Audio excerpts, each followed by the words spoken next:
So to start it off, there is our exam breakdown. I did go through and make it. I think it's okay. I don't think it's too bad. I kind of wish I had done the breakdown earlier because that's an awful lot of questions on energy and not so much on the others. But I think that's fine. Okay. So yeah, electron transport. Okay. So we'll keep coming back to this picture because it's a nice picture for the most part. Complex 1, complex 3, and complex 4 all are proton pumpers. They will actively pump hydrogen ions across the membrane. Which membrane are they going to pass it across? It's the inner membrane on our mitochondria.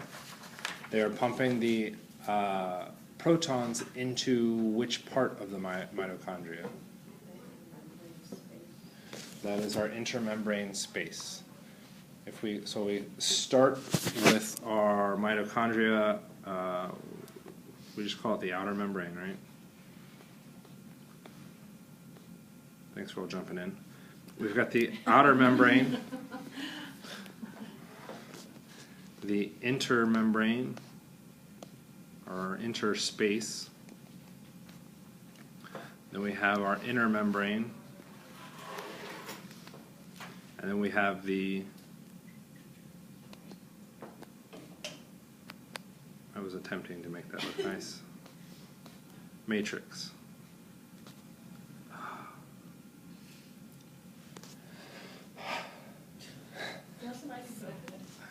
It's not a headache, it's just, He's ready for a nap. Yeah. Just completely up. So, it's horrible. Was it the baby? No, he was fine. I'm just having some weird allergic reaction that I've had once in my life before, and it sucked. To bees? No, I don't know. Honestly, I have no idea what it is. I went to the doctor when I had that first response, and like, you have scabies. I'm like, no, I don't think so. And everybody I talked to was like, you don't have scabies. So I ended up coming back in for a later checkup, and a dermatologist came in, and he was like, no, you didn't have scabies. That was stupid that the doctor made you do all those stupid drug things, which if you've had scabies, you pretty much lather yourself in poison. And then sleep in it in a plastic bag. Then when I went back, the dermatologist was like, I should be recording this. The dermatologist was just like, that was stupid. No. You may or may not have had an allergic reaction to something you may or may not have come in contact with. It's like, fuck you. And it's something similar to that right now. So I'm just hoping Benadryl makes the pain go away. Yeah, it does. And then not having caffeine makes it even worse. Which is why I'm floating. Focus. Complex 1, complex 3, complex 4 all pump protons across the membrane. Okay? They'll pump those into the intermembrane space. We now have our battery, which we talked about before. We've got a large positive and effectively a large negative on the other side. Okay? It is powered using NADH and FAD, H2. Both those molecules will dump electrons into those complexes.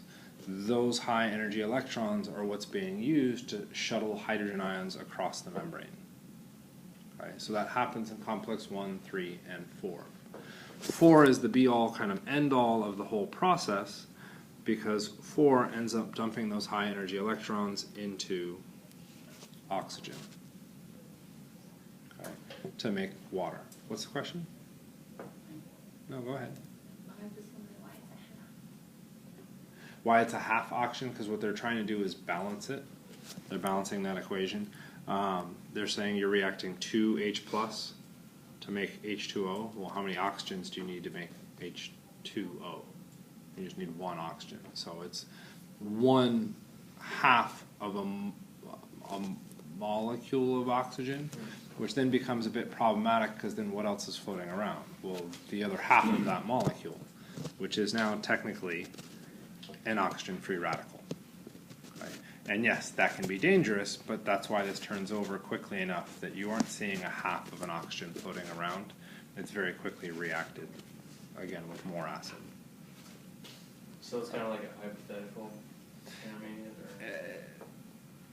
It still exists. It's just saying it's just a way to balance it. Okay? If they went through and changed it to balance it without that half, you'd have 1 O2, but then you'd have 4 H plus. And I know that looks like 10. Give me a sec.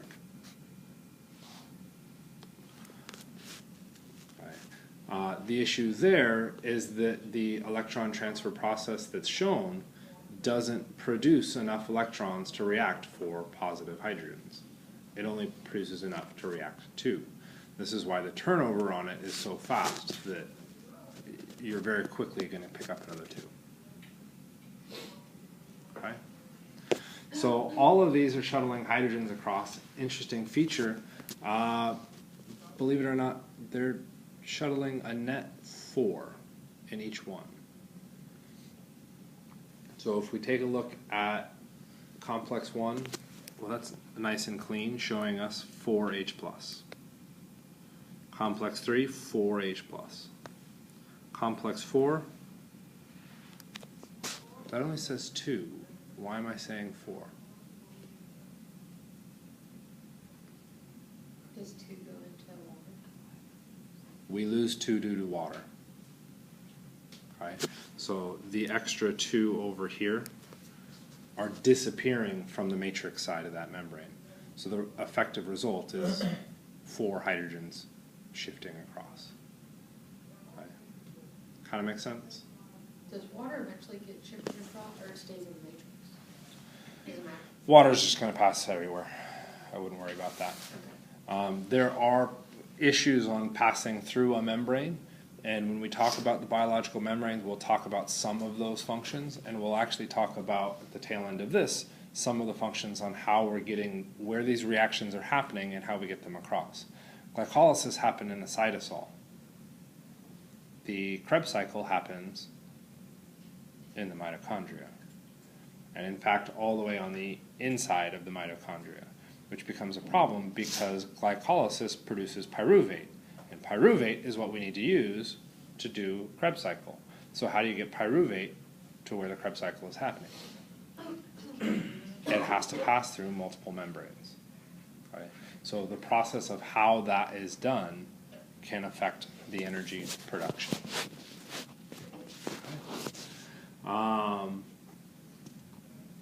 Electron carriers, because we have different complexes, we're introducing new electron carriers. The 2 new electron carriers are coenzyme Q, which we talked about,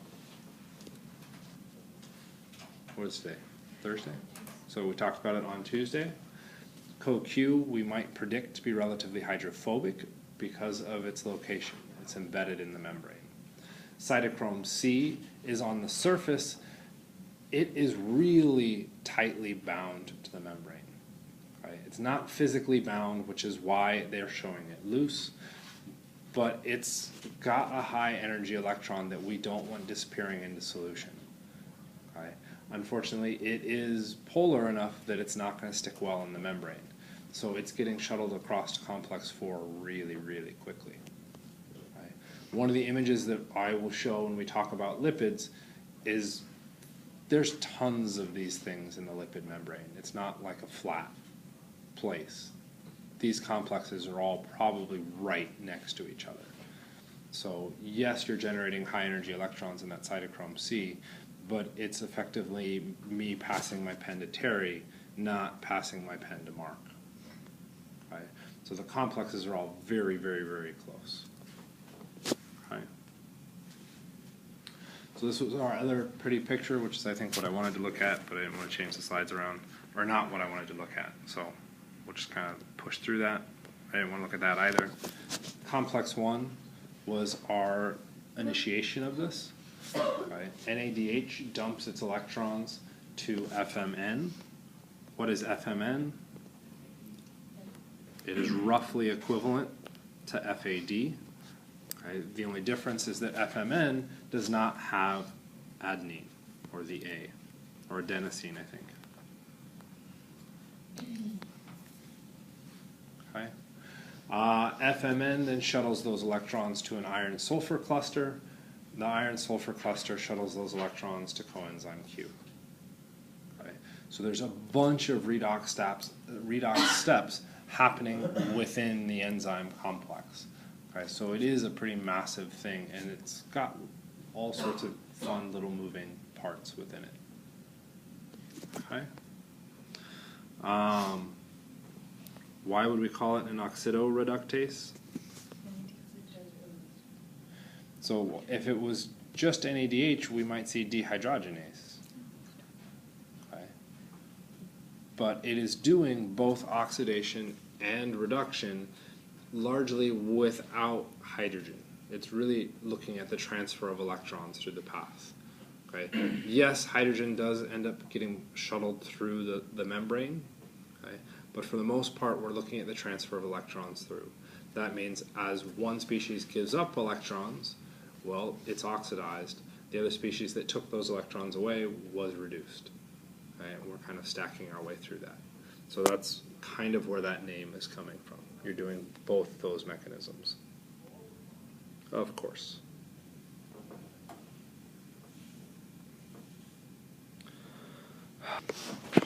So as the joke that I left on Tuesday with, we're moving from complex 1 into complex 2, which wasn't on the slides yet.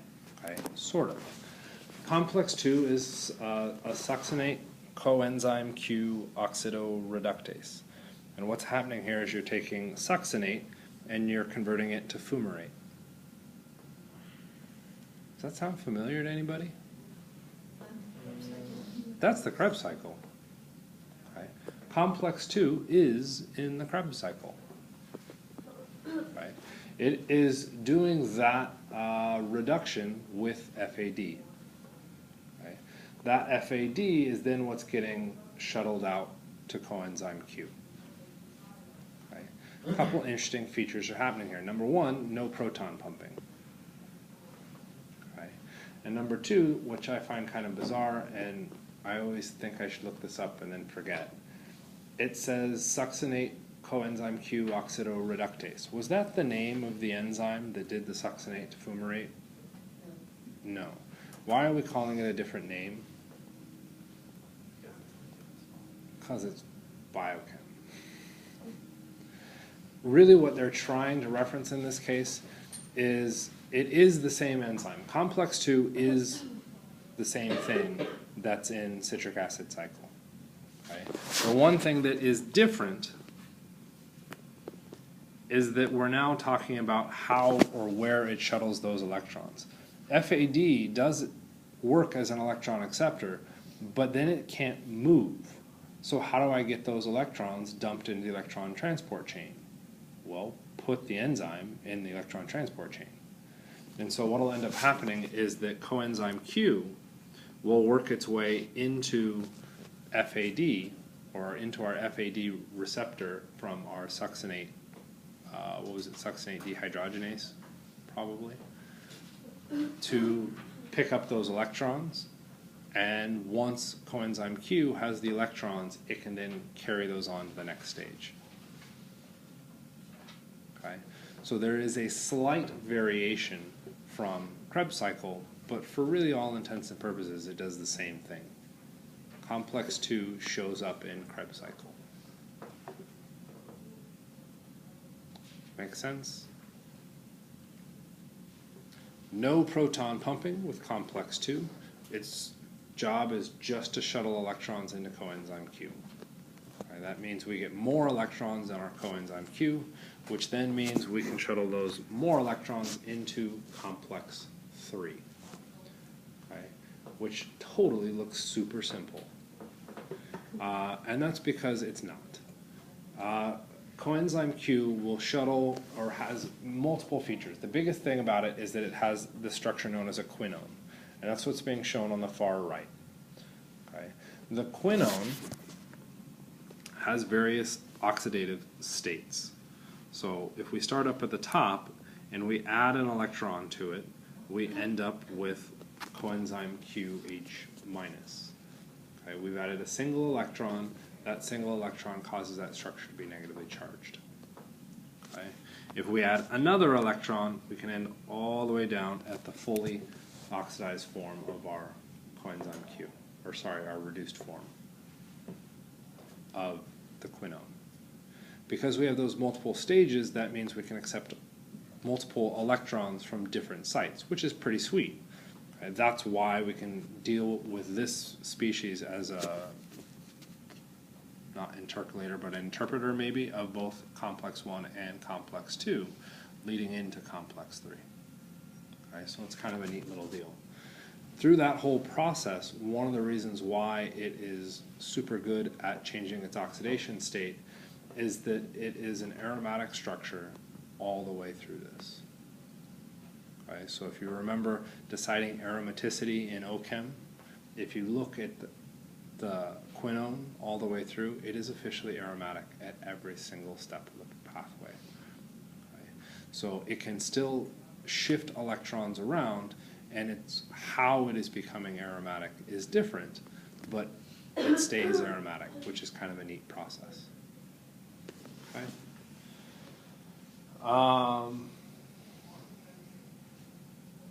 Coenzyme Q will then shuttle electrons into complex 3. In complex 3, it has really two reactive sites.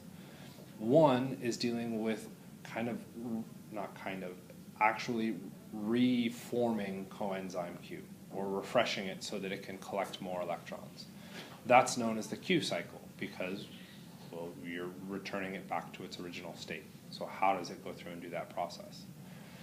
That means some of the electrons are devoted into that stage, and other electrons are then devoted into continuing on through the complex. So we end up seeing two different branch points, one looking at this Q cycle and one looking at continuing through the electron transport chain. The electron transport chain is going to again involve iron-sulfur clusters, and that's then the next sequence that they're showing through the middle here. Those iron-sulfur shuttle the electrons out onto cytochrome C. Once we're out at cytochrome C, we can then move further on down the chain. Okay. Notice that there's cytochrome C1 and cytochrome C. Why the difference?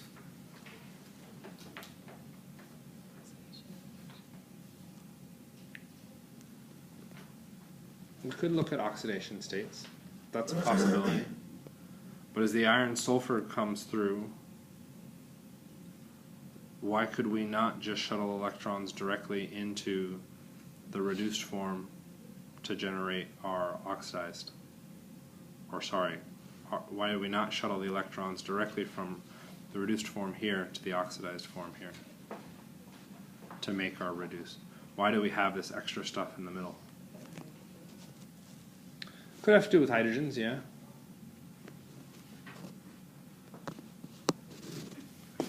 We've got a lot of intermediate steps happening through this. Okay, why do we call them cytochrome C and cytochrome C1? Well, they probably found cytochrome C first. And they found another molecule that was very similar to cytochrome C, except it was bound inside the membrane. Being the creative people we are, we said, well, that's not exactly cytochrome C, that's a different version of it, so that's cytochrome C1. It's not cytochrome A because cytochrome A is in a different system. Okay, there's our creativity with nomenclature. Okay, so why all of the redundancy on electron transfers? Why not just shuttle directly from coenzyme Q directly across to water? Some of that is our proton transfers. Why else might that be a problem?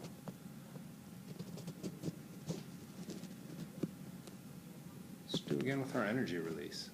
If we do it too quickly, we're going to burn a lot of energy in the process, and we're going to end up getting just a bunch of heat coming out of this.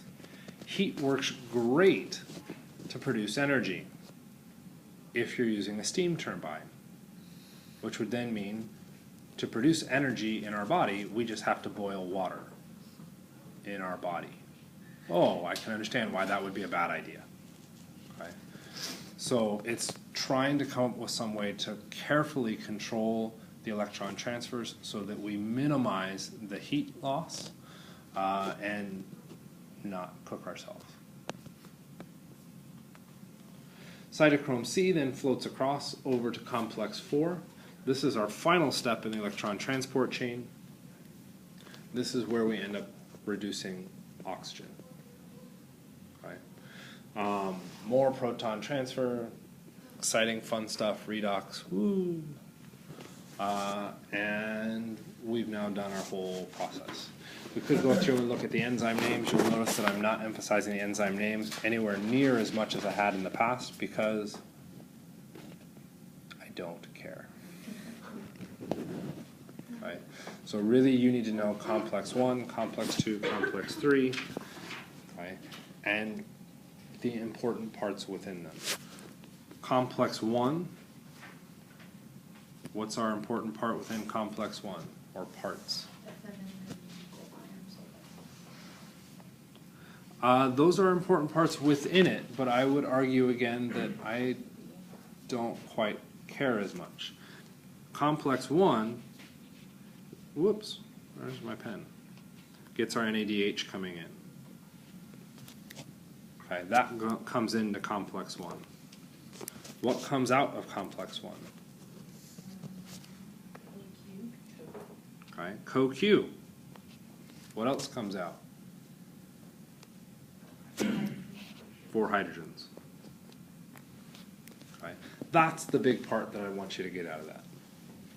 Okay, yes, we could look at all the detail of all the electron transfers, but quite frankly, I'm probably incapable of doing that, particularly right now, and I don't care. What's underneath your arrow? It's supposed to be a 1 Oh, for Roman numeral for complex 1. Okay. Okay, it's not on here, so let's go ahead and list it. What's happening in complex 2? What does complex 2 bring into the system? It starts with our FADH2, and it does what? What's its output?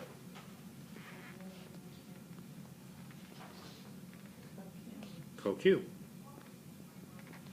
It's shuttling electrons into coenzyme Q, which can then float through our membrane and hit us at complex 3. What's happening in complex 3? Well, we just said the first thing.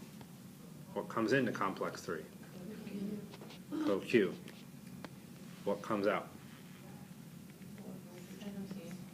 Okay, we've got 4 hydrogens. Oops, I guess I can do a plus sign. Plus cytochrome C. And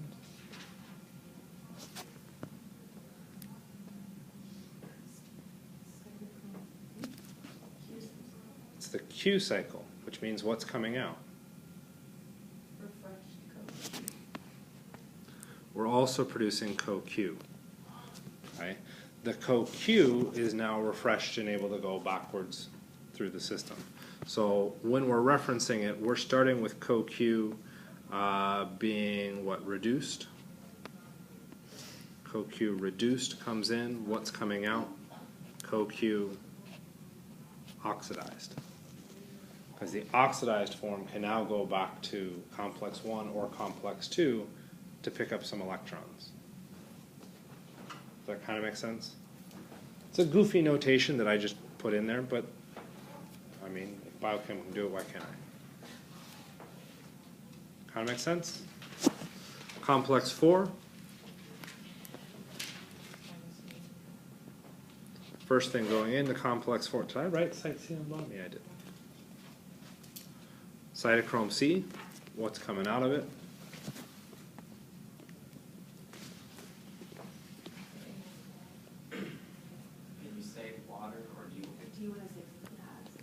Yeah, water is definitely coming out of this. What else? If you want like hydrogens first and then they combine with water, it's Here let's just do big picture.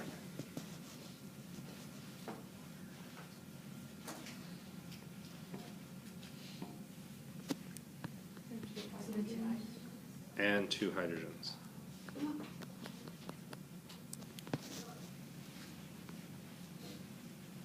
Okay.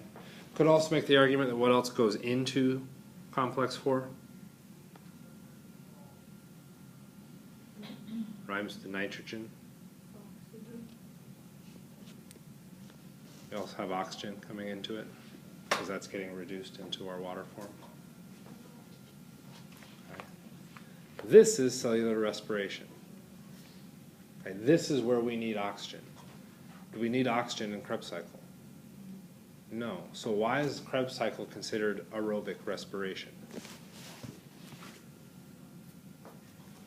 Or aerobic energy production? Doesn't get you some of the electron carriers to go through this process. Krebs cycle just gives you the electron carriers, NADH.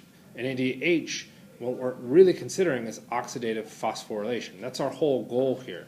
So when we're talking about cellular respiration, oxygen needs to come in to do, well, oxidative phosphorylation. That's why we call it oxidative, as oxygen is getting used somehow. But Krebs cycle didn't produce any oxygen.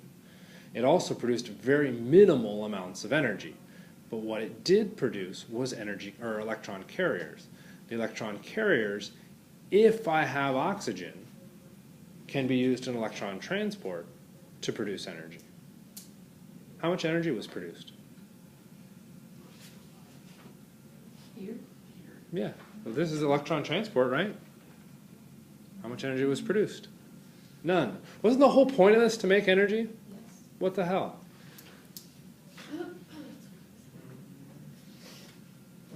What are we missing? ATP synthase. Okay. ATP synthase is at the end of this whole process. Okay. Right. Nicely enough, we also started the whole semester with ATP synthase because I think it's a neat little molecule. And little's a bit of an exaggeration. Okay. So the whole point of our electron transport chain was to shuttle hydrogens across to make this massive imbalance. Okay. We now have an imbalance, just like if we put water way high up on a mountain. What happens to the water? It runs down the mountain. Okay. It's trying to level out. So we have forced, or biology has forced, this big, massive, high potential system. Okay. It's then saying, okay, high potential system, go back to being normal. But in the process of going back to being normal, you need to do it the way I ask you to, which means it has to pass through a particular membrane protein. That membrane protein happens to be ATP synthase. Because we know it's naturally going to flow across on its own, ATP synthase takes advantage of that to try to produce energy. Okay. So because we said ATP was such a high energy structure. Why was ATP a high energy structure again, actually? Because of what? That's all I practice test. It is. It might be relevant for the actual Negative. test. Negative. There's an ion repulsion, so let's just focus on that one. There's an ion repulsion between the phosphate and ADP. To make ATP, what has to happen? They need to be next to each other. They don't want to be next to each other. How do you force them to be next to each other?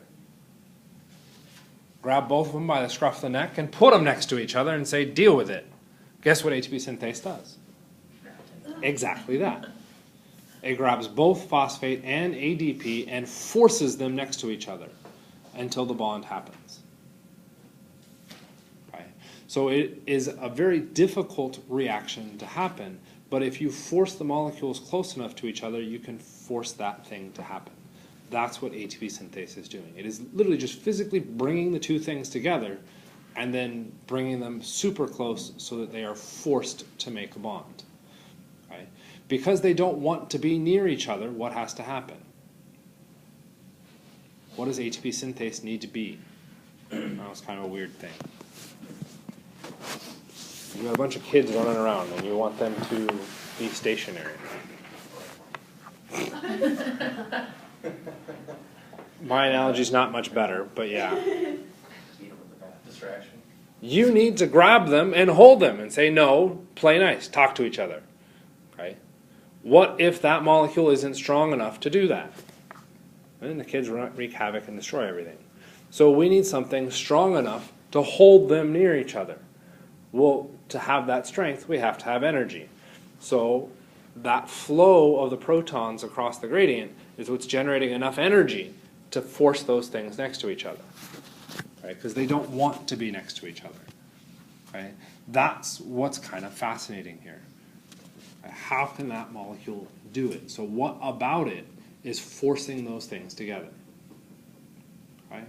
So ATP synthase, adding in all our fancy words here, is coupled to the chemiosmotic process. Chemiosmosis meaning chemical osmosis. Well, osmosis is trying to neutralize our charge, so that's the protons flowing across the membrane. Okay? Why do we call it chemiosmosis? It's only happening through a chemical process. Okay? One of the things that I find fascinating and why I have kind of issues with this oxidative phosphorylation statement is that ATP synthase can be removed from this entire process. I can take ATP synthase and put it in a different membrane that has nothing to do with electron transport, and I can add acid to one side and add base to the other side, and ATP synthase will work on its own. Do I need to do oxidation? No. I can uncouple ATP synthase from the whole membrane process, and I can make it do stuff without that process. Okay? So ATP synthase is not doing oxidation. Okay? And yet, it is part of our oxidative phosphorylation. Because when we do the phosphorylation, we needed ATP synthase, but to do the phosphorylation, we needed the difference in charge, okay, the charge imbalance. But how did we get the charge imbalance? Shuttling protons. How did we get the protons shuttle across the membrane? Complex 1, complex 3, complex 4, which were all doing oxidation reactions. Okay? So that's why it's tied back. NAD, or the citric acid cycle on its own, doesn't produce energy, it just produces NADH. Okay? That NADH then isn't useful for the cell because we need energy. So what ends up happening is that NADH is now coupled to the electron transport chain because that's how we can then couple that to producing energy. So all of those things being tied to each other to work as one functioning group to produce energy is why we call it oxidative phosphorylation. We aren't necessarily doing oxidation at any one of those stages. We aren't necessarily doing phosphorylation at any one of those stages. But by putting them all together, I get the whole process.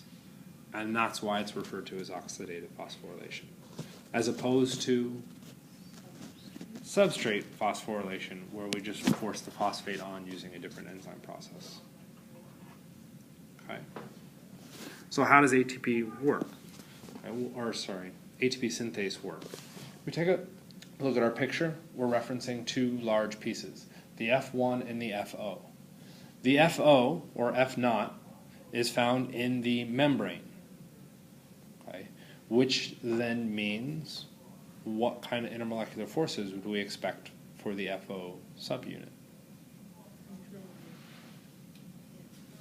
Hydro what? Phobic, because they're locked into the membrane. The F1 we might expect to be hydrophilic. Why would I expect ATP to be produced in the F1 or the hydrophilic side and not the hydrophobic? I don't accept that's where you're going to need it. Mark already said the answer earlier. May not have realized it though. What repulsion? Ionic repulsion. Where do we find ions? In a hydrophobic environment or a hydrophilic environment? Hydrophilic. So our ATP production is going to happen in the hydrophilic system because it's got a lot of ions. So coenzyme Q is a hydrophobic then? Coenzyme Q should be very hydrophobic. Yep, that's how it's stuck in the cytochrome C would be our potential hydrophilic one. Did I not say that right? No, she just doesn't listen to me. Okay. If we break down the FO and the F1, we take a look at that picture. What does that then mean to you? Ugh is a sort of appropriate response.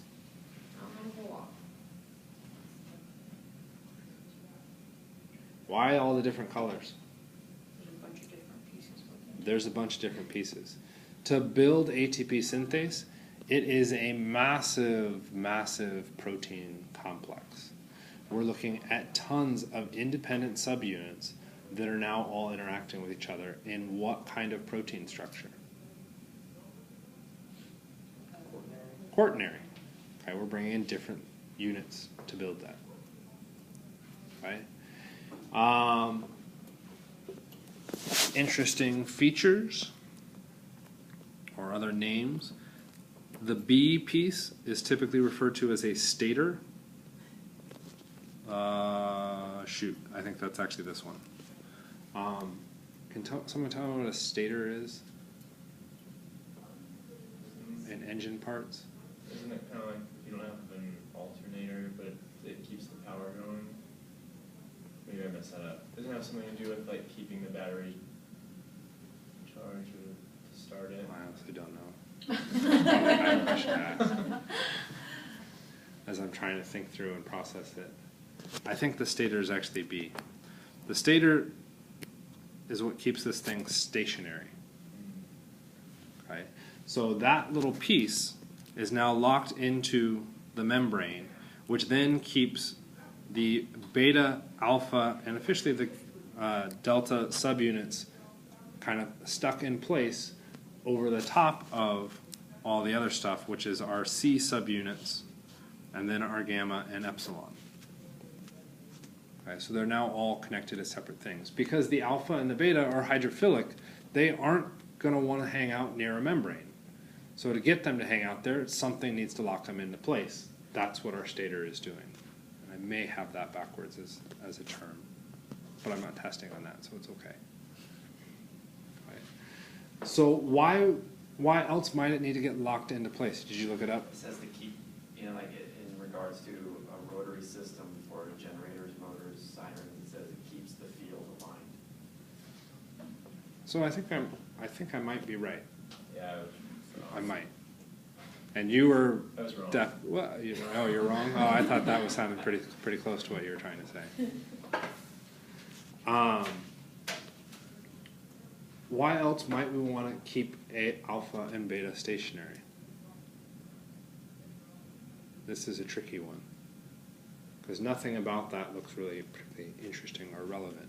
You guys remember the video, though, right? Should we take a look at the video? Is it opening up? Yeah, of course. It's going to open on my thing, but not on yours. Because that would be too easy. Escape.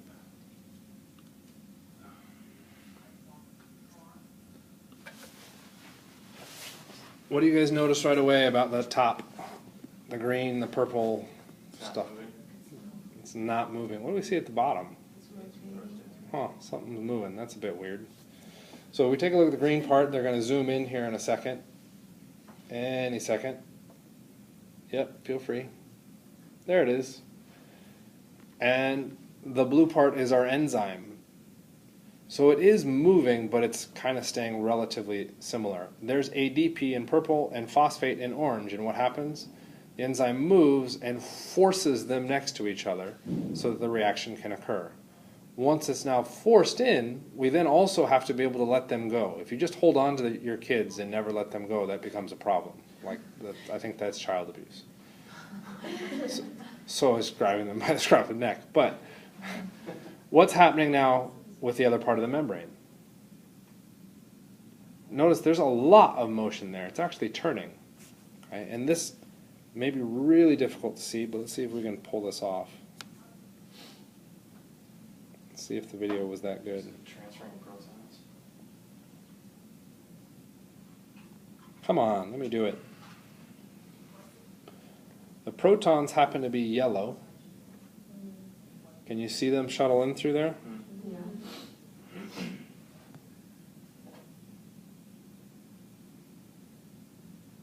If I go too far back, you can see them kind of sneak in on the right and come out on the left. Notice there's kind of like a box there, a hole on either end. Those holes are what's allowing the protons to come in. They really want to move to the other side to balance out that charge through osmosis. The only way they can do so is by causing that bottom part to rotate. Well, if the bottom part rotates, sorry, that stupid thing is in the way now. The central axis then starts to spin. But as it spins, it then causes the green and the blue parts to change their structure. Changing their structure to either open the active site or close it around ATP. Okay. Let's see, will you do this? Cool. So when we're looking at those C subunits are all constantly rotating. We have a hole where protons can come up and in. The protons will bind with a site on our C subunit. Okay? There's likely an amino acid nearby that does a repulsive effect away from that, and that causes that structure to then repulse that direction, exposing a new s orbital, or not s, not orbitals was all wrong, C subunit. A new proton comes in, binds, we get a repulsive force. Eventually that spins all the way around where now the proton can spit out on the other end of the membrane. So we're seeing a massive amount of rotation. That rotation in our C subunits gets translated up through our gamma and epsilon systems to then cause little pockets to poke at the alpha and beta subunits. As they poke at the alpha and beta then change their shape to then facilitate ADP and phosphate to come in. It continues to rotate, then causing it to close around ADP and phosphate. It continues to rotate further so that the ADP and the phosphate can get forced together. Now we have ATP. As it rotates, we open up yet another site, and it can now spit out. So we really have three different binding effects happening in our system. Right? And that's what they're trying to show on the far right. Of course, we've got all sorts of fun acronyms with this. O, L, and T. We've seen T before. What was T? Taut. And what happened in the taut form? This is hurting really bad, which we'll find out really quickly here. What's the issue with the taut form?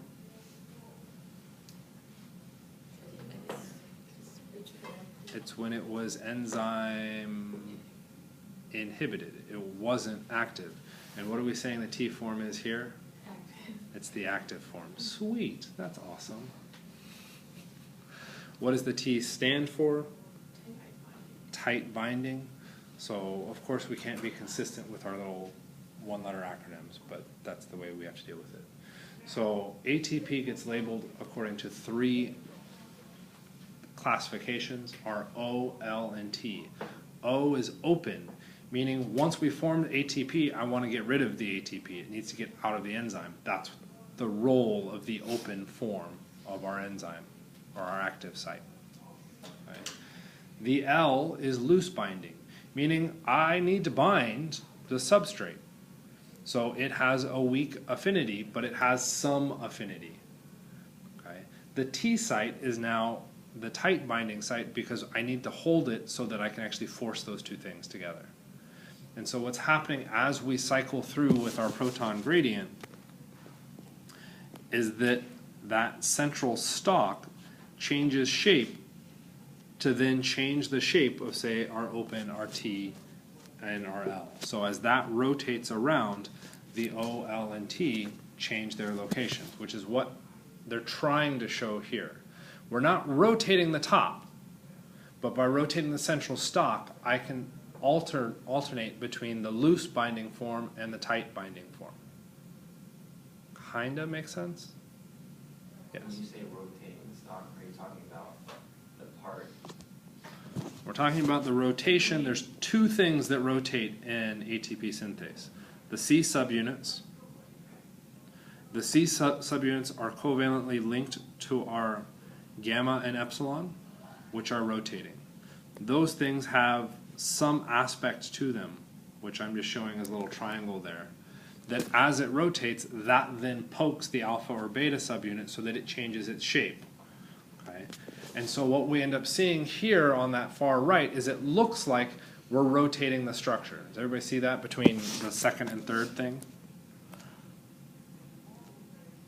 It kind of looks like all we've done is rotated that top. We're not rotating it. Okay? The alpha and beta parts, the active catalytic parts, are not rotating. They are held stationary by what I was calling the stator, which may not be a stator. Okay? What is happening is that a central dingus in the middle is rotating. If that little triangle rotates, well, that's then going to change the conformation of the subunit that it's infecting. Kind of makes sense? So your alpha and beta do not rotate. It's only the C subunits and then the gamma and I already forgot the symbol, epsilon, okay, that are rotating. Most or all of the F1, which was our outermost piece, right? Yeah, all of our F1 is stationary. Okay, the FO includes the s orbitals and officially the epsilon and the gamma. It is that part that rotates. Okay. As it rotates, it changes the structure of our F1 to allow for binding of ATP or ADP and phosphate. Kind of, sort of.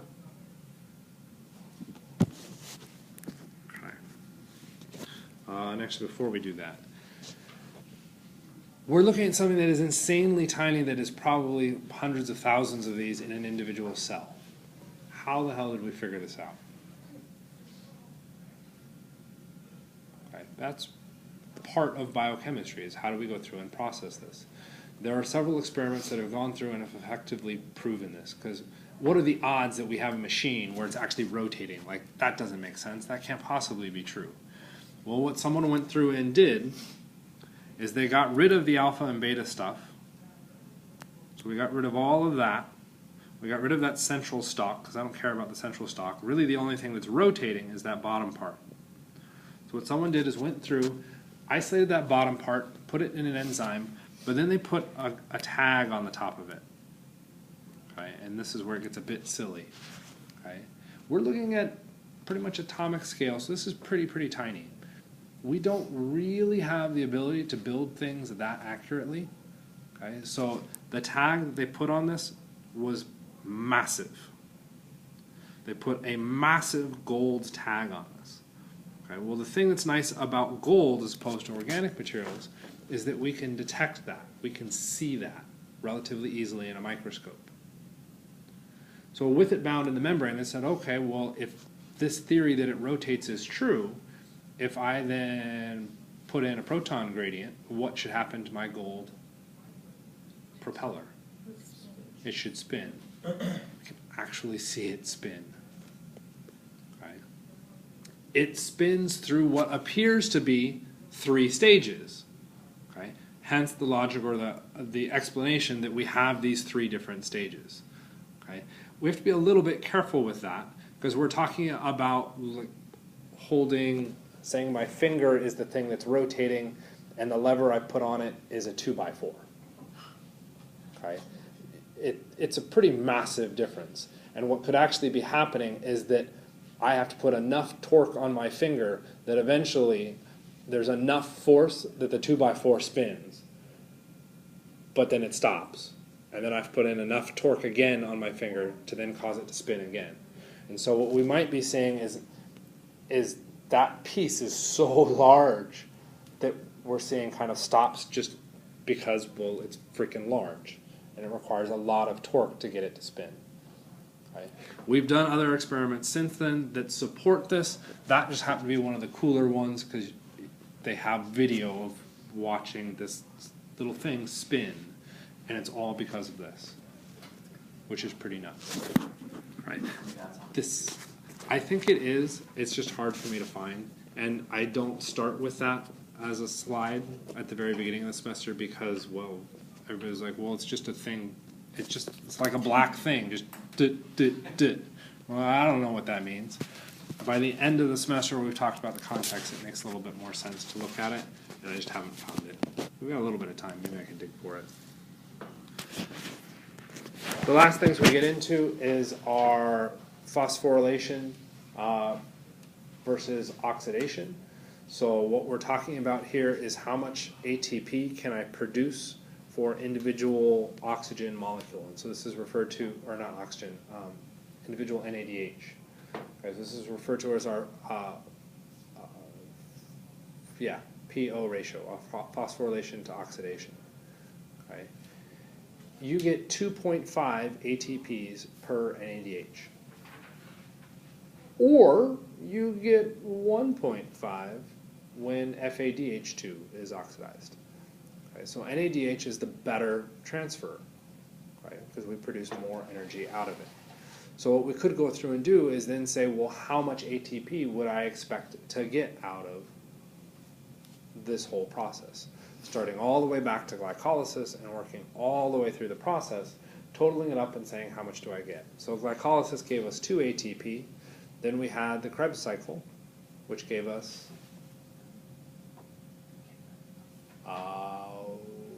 6 NADH. I think it was 6 NADH, 2 FADH2. We had an NADH come through glycolysis as well. So it's then converting all of those NADH into ATP according to these ratios to come up with a magic total for how much ATP we produce, okay? Which usually comes in about 30. Okay? There is some minor debates on that, on saying 30 or 32. Sometimes it jumps up even higher than that for a couple reasons.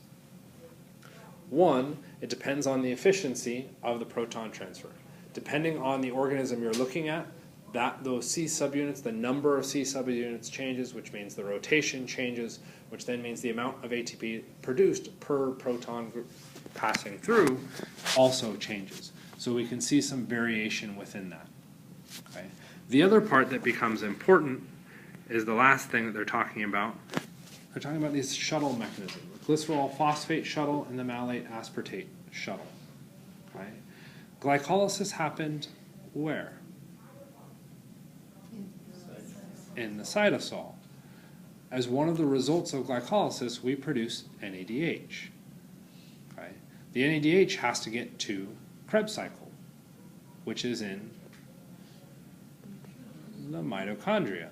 How do we get the NADH into the Krebs cycle? Well, it has to pass through the membrane. The issue is that it does not pass through the membrane. Okay. It has to get passed through via a different shuttle. So the NADH is produced out there. To actually get it to produce energy, we now have to somehow convince it to make it across the membrane. And it does so by one of these two shuttle mechanisms. So we end up not transferring NADH, but what we transfer is a molecule that when reacted by another enzyme will produce NADH. Okay? So if we take a look at the first one, dihydroxyacetone to glycerol phosphate, okay, that will produce our NAD+. So what we can do is shuttle the glycerol phosphate into the mitochondria. We can then convert that glycerol phosphate into our dihydroxyacetone, and that gets us FAD. So we get 1.5 ATPs coming out of that. So that is one way to effectively get our NADH across the membrane.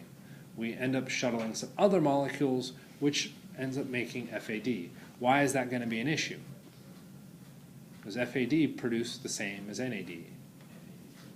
FAD is bigger, so less mobile, but we're concerned about the energy difference. FAD produces less ATP than NADH. So yes, I can get ATP out of this, but I get a little bit less than what I could have been. Right.